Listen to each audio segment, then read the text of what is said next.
인물 나눠드린 거 3페이지 문제 5번 할 체입니다. 문제 5번. 저기에다가 밑줄 치세요. 생산직 사원.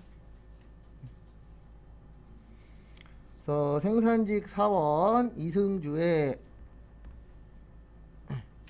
인적사항과 부양가족사항은 다음과 같으며 입사일은 2005년 12월 1일이다. 그 다음에 사원 등록 코드 저기에다 밑줄 치세요. 104번.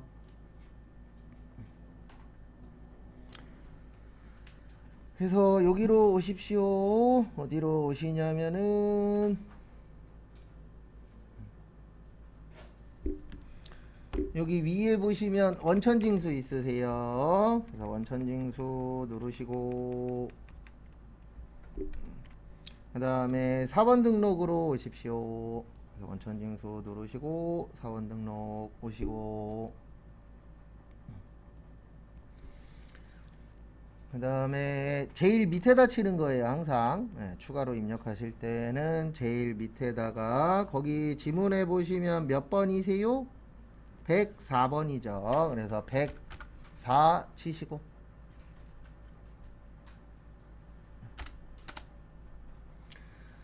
그 다음에 104 입력하시고요. 그 다음에 이름이 어떻게 되세요? 이승주 치세요.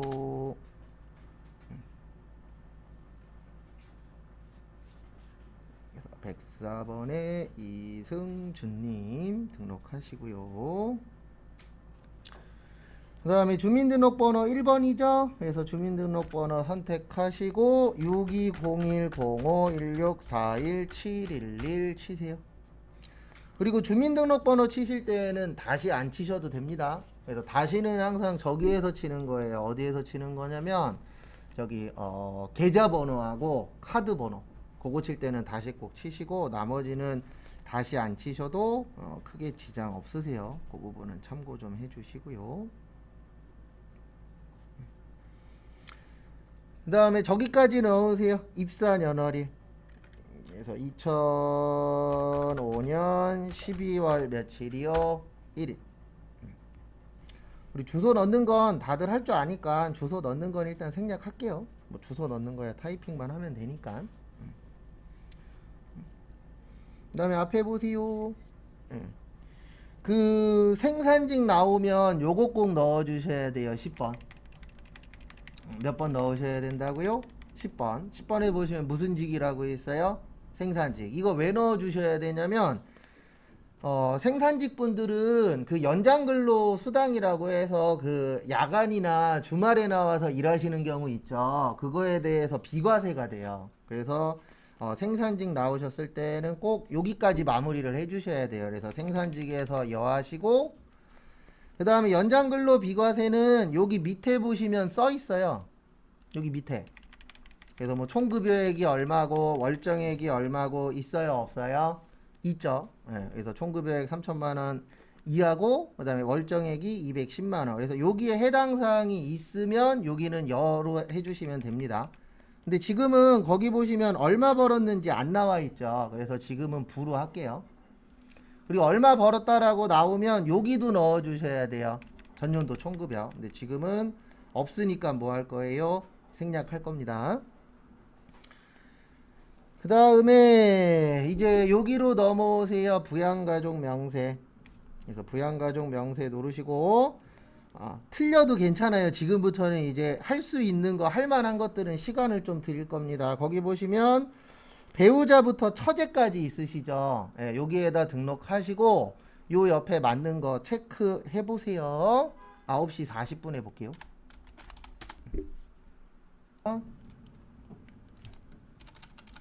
이거 하실 때 일단 제일 먼저 기억하셔야 되는 게 나이하고 뭐세요? 소득. 그래서 나이 그러면 20세 이하, 60세 이상. 그 다음에 나이 무관하신 분들 있었죠. 누구누구 있었어요? 배우자, 장애인, 기초생활 수급자. 요분들은 나이하고는 상관이 없고요. 그 다음에 소득 그러면 소득 금액 얼마야? 100만원. 그 다음에 총급여 500. 나머지는 다 이하니까 이하는 생략할 겁니다. 그 그 다음에 근로소득 금액이라고 나오면 150만 원인데 이거 두 개가 같은 말이에요. 왜냐면 근로소득자는 월급 500만 원까지는 70%를 빼도록 되어 있어요. 몇 프로요? 70%. 그러면 500만 원에 70%면은 350이잖아요. 그래서 500만 원이나 월급 500이나 그 다음에 근로소득 금액 150만 원이나 같은 뜻이라고 봐주시면 됩니다. 그 다음에 이자하고 배당은 얼마까지는 분리과세가 되냐면 2천만 원까지 다 이하예요. 그 다음에 기타 소득 금액 얼마요? 300만 원. 그래서 일단 저기에다가 밑줄 치세요. 배우자. 배우자는 여기 밑에 보시면 3번입니다. 그래서 3번에 박정숙님. 그 다음에 주민등록번호 없으면 없는 건 생략하시면 됩니다. 그리고 시험 문제는 두 가지로 나와요. 하나는 지금처럼 등록을 해야 될 때가 있고 또 하나는 등록되어 있어요. 그래 등록되어 있으면 요 오른쪽만 바꿔주시면 되는 거. 그래서 시험은 항상 무조건이라는 건 없습니다. 그래서 입력을 좀 많이 해야 되는 시험이 있고 입력을 좀 덜 할 때도 있으세요. 2부는 부예요.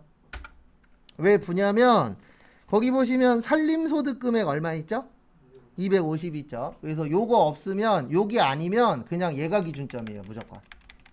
요 네 가지에 해당 사항이 없는 거는 무조건 100만 원이 기준입니다. 그래서 100만 원 넘어서 뭐예요? 부예요. 그리고 요즘에는 살림소득이라고 안 하고 사업소득이라 그래요. 예전에는 살림소득을 아예 따로 봤었는데 요즘엔 그냥 사업소득으로 포함되어 있습니다. 그거는 참고하시고. 그 다음에 장남은 저기에다 밑줄 좀 쳐주세요. 어디에다 밑줄 치시냐면 장남 몇 살이에요? 21살이죠? 그래서 그냥 부예요. 여기에다가 자녀 이정호는 부입니다. 그래서 안 되는 이유는 나이가 뭐해서요? 넘어서. 그래서 몇 살 넘었어요? 20살 넘었죠? 그래서 20살 넘으면 안 됩니다. 그 다음에 차남 이정현. 이정현은 몇 살이에요? 거기 지문에 보시면 16살이죠. 그러면 요렇게 체크해 주셔야 됩니다. 20세 이하 체크하시고 그 다음에 이것도 체크하셔야 돼요. 자녀. 자녀는 여기 밑에 써 있어요. 여기 밑에 보시면은 자녀세액 공제는 몇 살부터요? 7살부터 몇 살까지요? 20살까지. 그래서 7살부터 20살까지 가능하기 때문에 지금 16살이잖아요. 그러면은 여기에 꼭 체크를 해 주셔야 됩니다. 그 다음에 이제 부친하러 갈게요. 부친은 요 밑에 보시면 1번이에요. 소득자의 직계존속. 몇 번이요? 1번. 그 다음에 이관수님. 요 분도 부예요. 왜 부냐면 부동산 임대소득 금액 얼마 있죠?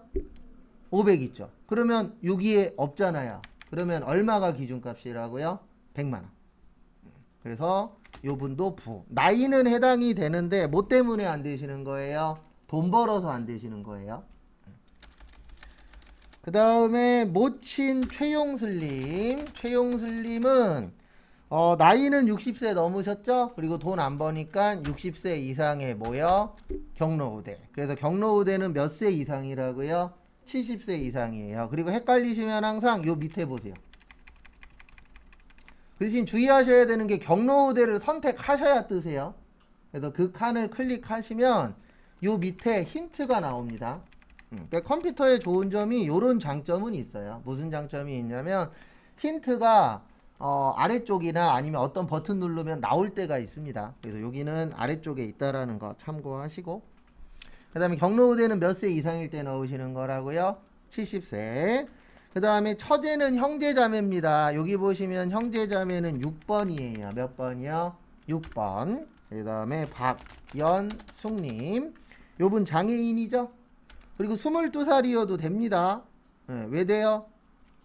나이 무관하잖아요. 장애인하고 배우자하고 그 다음에 기초생활수급자는 나이하고 관련성이 있다 없다? 없다. 그렇게 좀 기억을 하셔야 됩니다. 그래서 이렇게 넣으면 요 당시 시험에서는 3점이었어요. 우리 점수는 왔다 갔다 합니다. 평균 5점으로 나오긴 하는데 5점 아니면 뭐 3점이 될 수도 있고 그 다음에 7점이 될 수도 있어요. 그래서 점수는 왔다 갔다 합니다. 그 다음에 다음 거 넘어가도록 하겠습니다. 밑에 2번 보세요. 요건 같이 할 거예요. 오늘은. 요거는 이제 기출문제 때부터는 혼자 푸실 건데 저기에다가 밑줄 치세요. 12월 자료. 그리고 죄송한데 김장혁 씨가 없어요. 예, 그래서 이승주 씨 거에다 넣을 거예요. 누구 거에다 넣을 거예요? 이승주. 왜 그러냐면 저희가 지금 데이터가 안 맞아요. 그래서 어떤 식으로 할 거냐면 이렇게 사원 등록하잖아요. 그러면 그 사원 등록한 사람 가지고 뒤에 거 다 넣을 겁니다. 왜냐면 이게 시스템이 안 맞아서 그래요. 그래서 거기 김장혁이 아니고 누구로 하실 거예요? 이승주로. 그거 참고하시고요. 그 다음에 4페이지로 넘어오세요. 그리고 작업을 좀 해야 됩니다. 그래서 급여 자료 입력은 혼자 안 풀고 같이 풀 거예요. 여기 메인 화면으로 넘어오세요. 아까 했던 거 빠져나오시고요. 그 다음에 여기로 와주세요. 사원 등록 밑에 보시면 급여 자료 입력이라고 있습니다. 뭐라고 있으세요? 급여 자료 입력 누르시고, 그 다음에 죄송한데 요거 눌러주세요. 지급일자. 원래 이건 하면 안 돼요. 저희가 지급일자 손대는 이유는 시스템 문제 때문에 그래요. 원래는 이거 손대면 안 됩니다. 여기 지급일자 누르시면은 여기에 뭐 하나가 있든 두 개가 있든 상관없어요. 다 지워버리세요. 그래서 지우시는 방법은 여기 밑에 보시면 뭐라고 있어요? 삭제. 삭제 누르시고 얘 누르셔서 뭐 3개 있으면 3개 다 지우시면 되고 10개 있으면 10개 다 지워버리면 됩니다. 그래서 지우는 이유는 딴 것 때문이 아니고 이걸 안 지우면 우리가 연습할 게 안 돼요. 요거에는 안 돼요. 기출문제는 지우면 안 됩니다. 그래서 여기에 있는 거 싹 다 지워주시고 종료 누르세요. 그 다음에 앞에 보십시오. 급여 자료 하실 때 가장 키포인트는 여기에요. 수당공제. 무슨 공제요? 수당공제. 그래서 급여 자료의 핵심은 수당공제입니다. 그래서 수당공제 위치 잘 기억하시고, 그 다음에 이 수당공제 하실 때 기억하셔야 되는 게 몇 가지 있는데 대표적인 게 비과세예요. 무슨 과세요? 비과세. 그래서 첫 번째로 식대. 그래서 식대는 음식물을 별도로 제공하면은 안 됩니다. 여기서 말은 안 된다는 뜻이 뭐냐면 과세가 된다는 뜻이에요. 우리 비과세는 뭐 안 내는 거죠?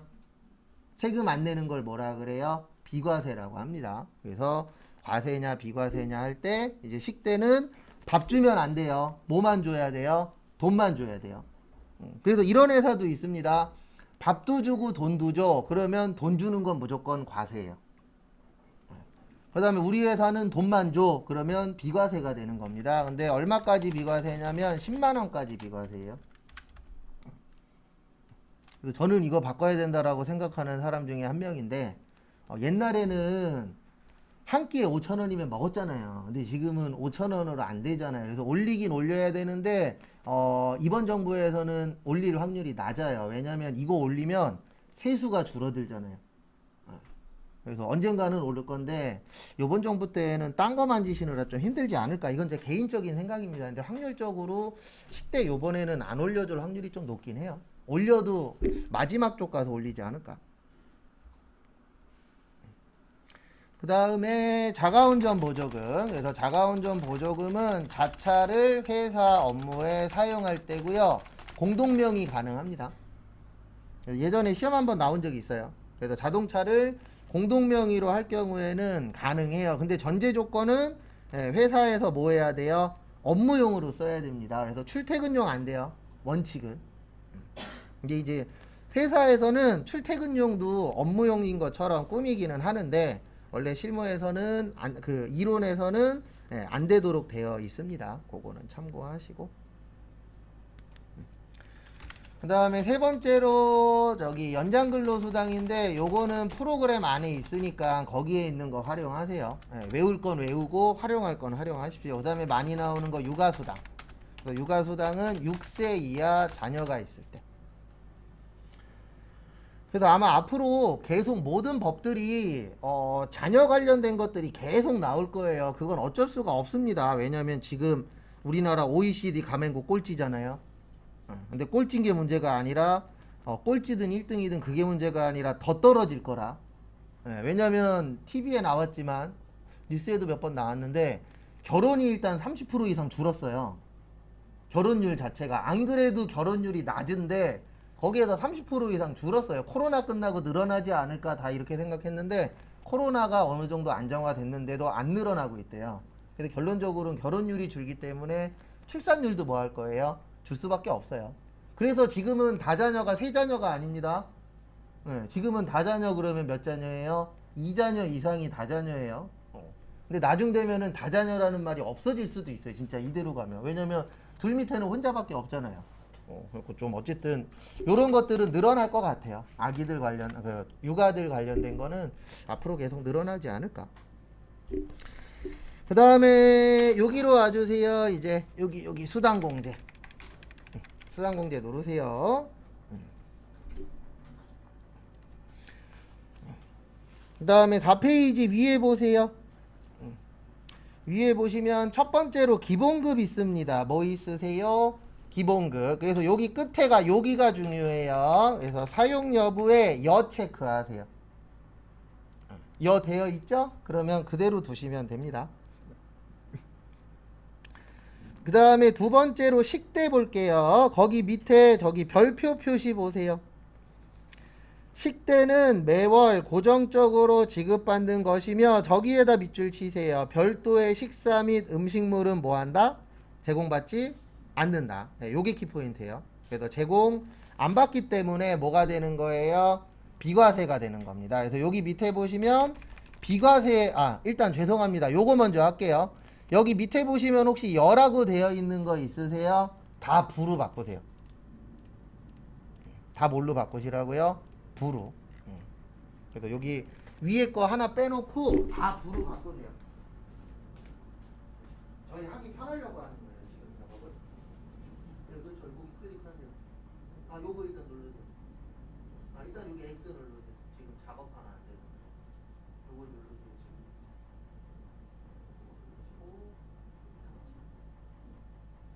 이걸 안 하면 작업이 안 돼요. 여기 확인하시고 확인 눌러야 돼요. 가운데 뜨는 거 눌러하시고 요거 눌러주세요. 그 다음에 여기 밑에 있는 거 있죠? 요거 스크롤 바 밑으로 내리세요. 스크롤 바 밑으로 내리시고 거기에 있는 여 다 부르고 여 클릭하시고 그 다음에 같이 보시면은요, 여기까지 되셨죠? 이거 이렇게 바꾸는 이유는 우리 그냥 편하게 하려고 바꾸는 겁니다. 그래서 원래는 여기에 있는 거 그대로 고치시면 되세요. 원칙은. 그 다음에 이제부터 어떻게 하시냐면 여기 식대 있죠? 비과세의 식대. 여기 수당공제 들어오시면 비과세에 뭐 있어요? 식대 있습니다. 여기는 여로 바꾸세요. 왜냐면 음식물 별도로 제공 안 한다 그랬잖아요. 그러면 비과세입니다. 그 다음에 자가운전 보조금 거기 밑에 별표 표시 보세요. 자가운전 보조금은 본인 소유 차량을 직접 운전하면서 저기에다 밑줄 치세요. 업무의 이용. 그래서 업무의 이용에다가 밑줄 치시고 그 다음에 마지막에 시내 교통비를 별도로 지급받지 아니함에다가 밑줄 치세요. 그래서 앞에 보시면 자차여야 됩니다. 누구 차요? 자차. 그 다음에 회사 업무에 써야 되고 그 다음에 중요한 것 중에 하나가 뭐냐면 시내교통비 있죠? 시내교통비는 지급받으면 안 돼요. 지급받으면 안 됨. 왜 그러냐면 이거 주는 이유가 시내교통비 그 시내 왔다 갔다 하는 비용을 지급하는 거거든요. 그래서 시외는 받아도 됩니다. 시외는 받아도 되는데 뭐는 받으면 안 된다고요? 시내는 받으시면 안 돼요. 시외는 괜찮습니다. 그 부분 참고해 주시고요.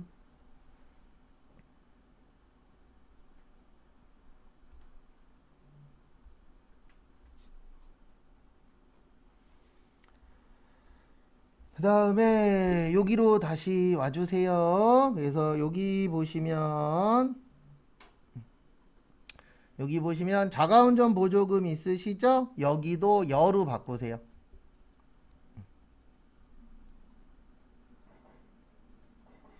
그래서 여로 바꿔주시고요. 그 다음에 연장 근로수당이라고 있습니다. 무슨 근로수당이요? 연장 근로수당. 그래서 연장 근로수당은 여기 보세요. 여기 야간 근로수당이라고 있거든요. 우리 야간 근로수당은 여기 힌트 있어요. 요 밑에. 야간 근로수당은 전년도 총급여액이 얼마 이하요? 3천만 원 이하. 그리고 월정액이 얼마 이하요? 210만 원. 네, 거기에 해당 사항이 있으면 여, 없으면 뭐요? 부. 근데 지금은 아무 말도 없으니까 그냥 여로 잡을게요. 그래서 요 야간 근로수당은 외우지 마시고 요거 보고 하세요. 있는 건 보고 하세요. 없는 건 기억하시고. 그래서 연장 근로수당은 뭘로 선택을 해주세요? 여로. 그 다음에 저기 어디 갔냐? 월차수당. 여기 있어요. 월차수당.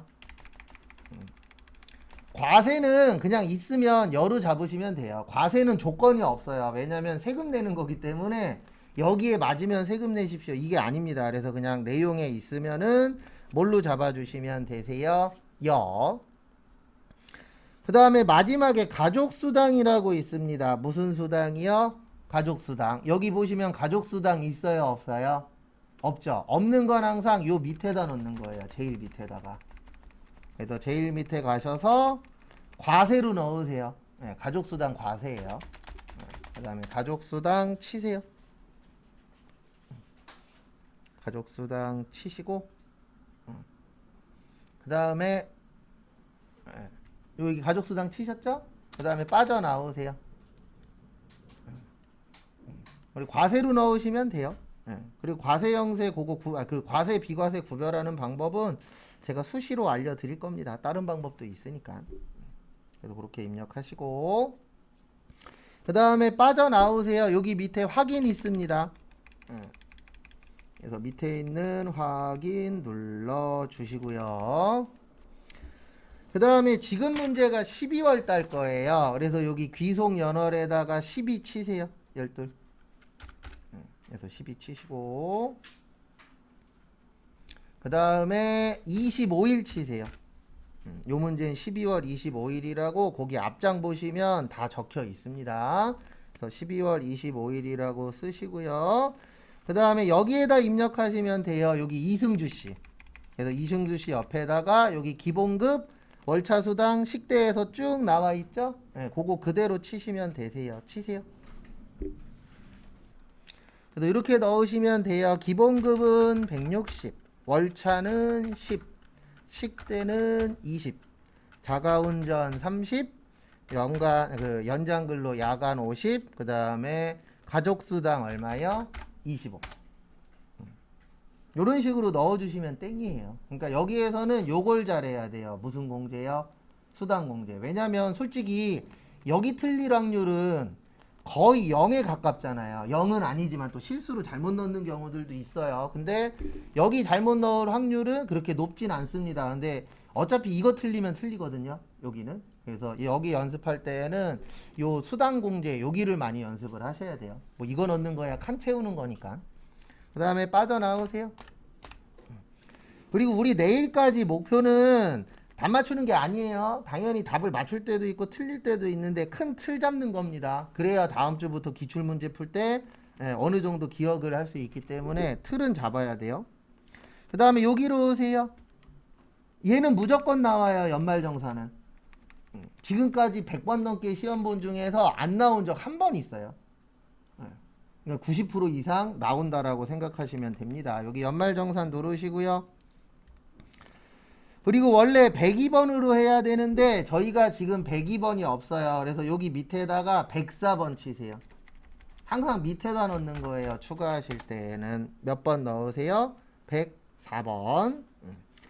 그리고 당연히 잘 안 됩니다. 근데 안 되는데 시간을 드릴 거예요. 거기 보시면 잠깐 여기 보세요. 제 위치는 알려드릴게요.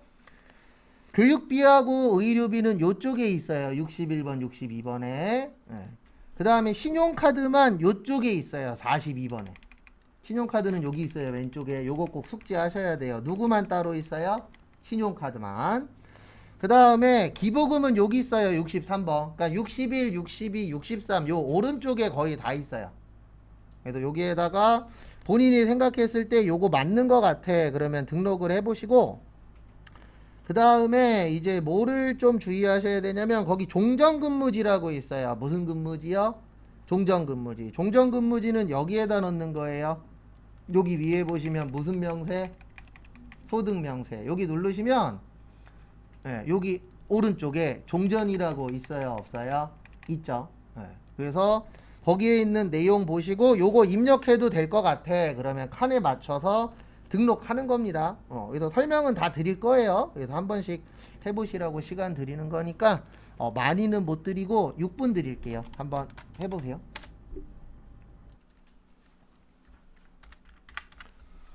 그래서 거기 보시면 일단 교육비는 나이는 안 봐도 되고 소득은 봐야 됩니다. 그래서 대학원은 누구만 가능하다고요?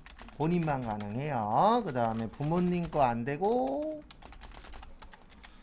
그 다음에 저기 교복 구입비 1인당 얼마요? 50만원 이하예요. 무조건 금액은. 그 다음에 현장 체험 학습비 얼마라고요? 1인당 30만원 이하. 그 다음에 미취학 아동만 뭐 가능하다고요? 학원비. 그래서 거기 보시면 본인의 대학원 되고 장남의 대학 등록금 됩니다. 그래서 대학원은 누구만 된다? 본인만. 대학은 돈만 안 벌면 다 돼요. 배우자든 본인이든 부모님 빼고. 직계존속은 무조건 안 됩니다. 뭐라든. 직계존속 되는 거 하나밖에 없어요. 이거 전산세무 1급에 나온 적이 있었는데 장애인 교육비만 가능해요. 부모님은. 무슨 교육비만요? 장애인 교육비. 그거 빼놓고는 아무것도 안 돼요. 뭐 초등학교를 다니시든 고등학교를 다니시든 대학교를 다니든 아무것도 안 됩니다. 근데 뭐만 된다고요? 장애인 교육비만. 그래서 여기는 둘 다 되는 겁니다. 그래서 보시면 이렇게 넣으시면 돼요. 여기 교육비 가셔서 본인에다가 얼마요? 1,300. 그 다음에 대학생 얼마요? 900.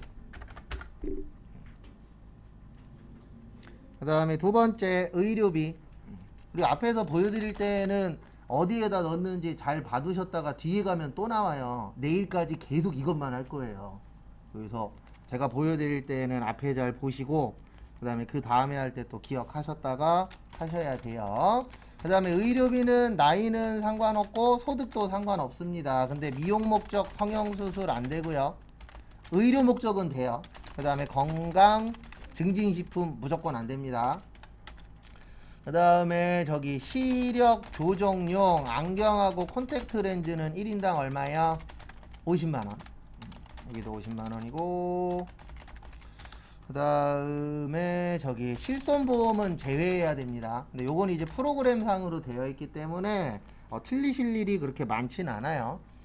그 다음에 저거 산후조리원. 그래서 산후조리원은 얼마 이하요? 7천만원. 그 다음에 200만원까지 됩니다. 그래서 거기 보시면 부친의 신경통 돼요. 그 다음에 배우자의 성형수술 안 됩니다. 그래서 누구만 돼요? 부친의 신경통만.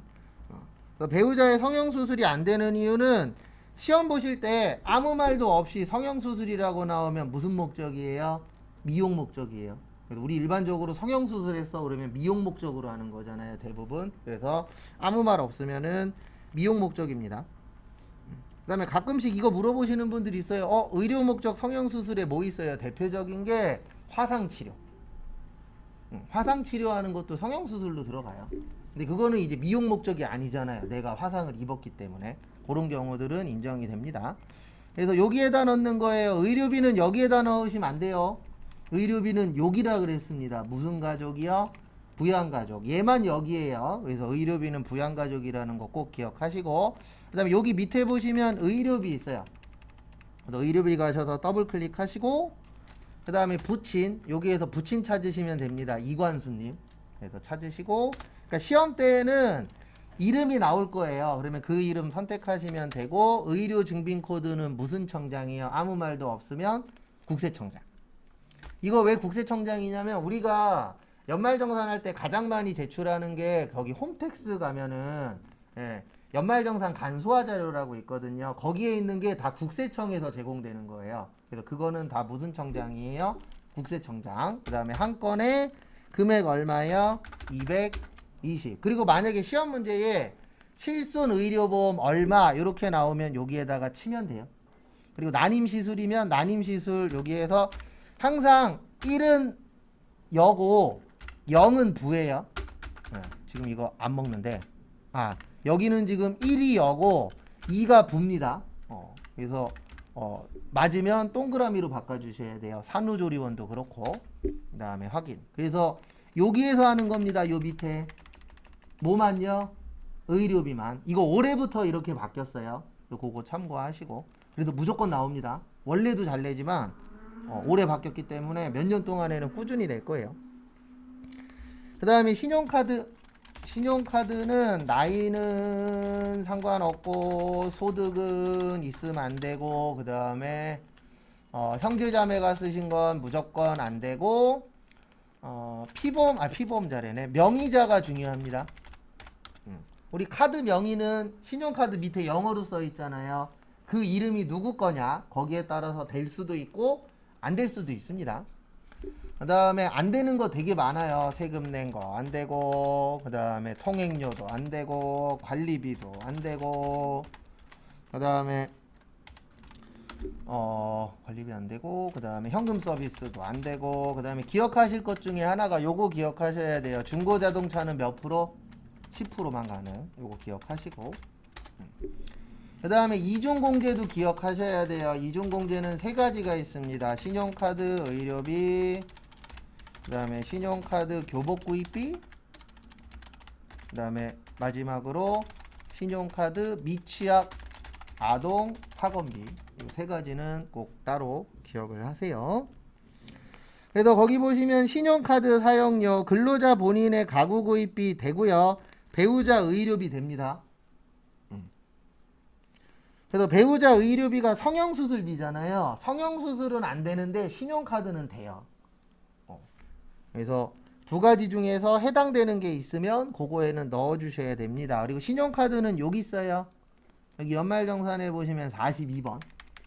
그래서 42번 가셔서 여기 신용카드에다가 얼마 넣으면 되죠? 600. 그러니까 OX가 중요해요. 칸이야 어차피 정해져 있으니까 그거는 문제 풀면 문제 풀수록 내 기억 속에 오래 남는데 되냐 안 되냐는 시험 볼 때까지 헷갈리거든요. 그 다음에 저기에다가 밑줄 치세요. 기부금. 그 다음에 거기 지진 피해에다가 밑줄 치세요. 요번에 요거 비슷한 거 나올 수 있습니다. 왜냐면 어쨌든 며칠 전에 왔다 가셨죠. 태풍 왔다 갔고 그 다음에 얼마 전에 장마 있었죠. 그래서 요런 기부금 관련된 게 나올 확률이 좀 있어요. 왜냐면 이게 시험 문제도 약간 사회 현상을 좀 쫓아가는 경향들이 있거든요. 그래서 기부금은 나이는 상관없고 소득은 봐야 됩니다. 그 다음에 저기 정치자금 기부금은 본인만 가능해요. 배우자 부모님 다 안 됩니다. 자녀도 안 돼요. 요거 하나만 정치자금 기부금만 본인만 돼요. 근데 왜 그러냐면 정치자금 기부금이 공제가 많이 되잖아요. 그래서 이 사람 저 사람 다 해준다 그러면 욕먹어요. 누가 욕먹어요? 정치인들이. 안 그래도 욕먹는데 그거보다 더 많이 먹어요. 왜냐면 지들 유리하게 만들어놨잖아요. 근데 거기에다 다 된대. 그래 결과적으로는 정치인들한테 혜택이 너무 많이 가는 거잖아요. 그렇기 때문에 본인만 해줍니다. 그 다음에 국가 관련된 거는 법정기부금이에요. 그 다음에 종교단체 있고 그 다음에 종교단체 외로 나누어집니다. 총 4가지예요. 기부금은 정치자금 있고 그 다음에 국가 본인 국가 관련된 법정기부금 있고 종교단체 있고 종교단체 외인데 요 종교단체 외를 지정기부금이라고도 합니다. 근데 프로그램에는 요걸로 써 있을 거예요. 뭘로요? 종교단체 외라고. 그래서 요걸 예전에는 지정기부금이라고 했어요. 그 다음에 안 되는 게 동창회, 종친회, 노인정 요런 친목잔체들은 안 됩니다. 왜냐면 우리가 기부라는 게 돈 받아서 본인들 위해서 쓰는 게 아니잖아요. 좋은 일에 쓰라고 기부하는 건데 요 동창회나 종친회나 노인정은 좋은 일에도 쓰지만 본인들끼리 쓰는 것도 많잖아요. 그래서 인정 안 해줍니다. 그 부분은 참고하시고 그래서 거기 보시면 지진 피해 돕기 성금 국가에다가 동그라미 치시고 법정이라고 적으세요. 그래서 국가 관련되면 뭐라고요? 법정기부금입니다. 그래서 그 부분 참고하시고. 그 다음에 사찰 시주금은 어디예요? 종교 단체. 그래서 앞에 보시면 어디 갔냐? 여기 기부금 가셔서 여기 법정, 여기 법정이라고 써 있죠. 여기에다가 얼마 입력하세요? 50. 그 다음에 요 제일 밑에 종교라고 써 있어요. 종교에다가 얼마 입력하세요? 30. 그리고 저희는 아직까지 시험은 요 2월은 나온 적 한 번도 없어요. 단기 것만 나옵니다. 요 2월이 뭐냐면 우리 그 2월 결손금이라 그래서 옛날 것까지 예전 것까지 해주거든요. 지금은 일단 10년이에요. 얘는 2월 결손금은 15년이고 기부금은 10년 전 것까지 2월 시켜서 인정을 해줘요. 그래서 여기 총 10칸씩 있거든요. 칸이. 그래서 10칸씩 있는데 우리는 단기 것만 나옵니다. 예전 건 안 나와요. 그 다음에 종전근무지는 여기 있어요. 소득명세. 그래서 종전근무지는 소득명세 가시면은요. 여기에다 넣는 거예요. 우측에다가. 그래서 주 강서기업 2081 17609 아이고 이런 2081 17609. 그 다음에 급여가 4,500. 그 다음에 밑으로 쭉 내리시면 건강보험료 얼마예요? 89만원. 그 다음에 소득세 얼마요? 135에 13만 5천원. 그리고 여기 보세요. 입력하시다 보면 저도 그렇고 여러분들도 그렇고 이거 칸 엄청 많죠. 그러면 내가 분명히 누르긴 눌렀는데 잘 눌렀는지 잘못 눌렀는지 헷갈릴 때 있어요? 없어요? 있어요. 그럴 때는 여기 밑에를 보세요. 여기 밑에 보시면 이 칸이 무슨 칸입니다 라고 나와요. 그래서 내가 건강보험료를 넣으려고 그래. 그러면 여기 밑에 뭐라고 나와야 돼요? 건강보험료. 여기 써있죠? 그래서 그런 식으로 확인할 수 있는 건 확인하면서 하세요. 왜냐면 회계하고 세무하고 차이점은 하나예요. 세무는 90분이고 회계는 몇 분이에요? 60분이에요. 그래서 세무는 어느 정도 연습이 되신 분들은 평균적으로 보면 60분에서 70분이면 거의 다 풀어요. 빨리 푸시는 분은 60분도 안 걸려요. 근데 그런 분들은 이제 좀 특이한 케이스고 평균적으로 보면은 60분에서 70분 사이가 제일 많아요. 그러면 조금 천천히 푼다라고 해도 90분 안엔 대부분 들어오거든요. 그래서 정확하게 넣는 게 세무는 좀 더 중요해요. 그리고 회계는 진짜 빨리빨리 해야 돼요. 되게 바빠요. 그래서 집에서 연습하실 때 한번 시계로 재면서 연습해 보세요. 그러면 생각보다 시간이 많이 안 남아요. 왜냐면 회계 같은 경우에는 문제 수도 많고 그게 38문제거든요. 다 해서 38문제를 몇 분 만에 해야 돼요? 60분. 그러면 하나당 1분 조금 더 되는 거예요. 평균 1분 30초 잡는데 그러면 아주 많은 시간은 아니에요. 그래서 회계는 좀 빨리 하는 게 중요하고 세무는 정확하게 하는 게 중요해요. 왜냐면 문제 수는 회계보다 적어요. 문제 수는 회계보다 적은데 이제 고민해야 될 게 있다 보니까 시간이 좀 더 넓잖아요. 그래서 그 시험에 맞춰서 준비하시는 것도 중요합니다. 그 다음에 잠깐만 쉬었다가 10시 30분에 거기 밑에 거부터 또 해보도록 하겠습니다.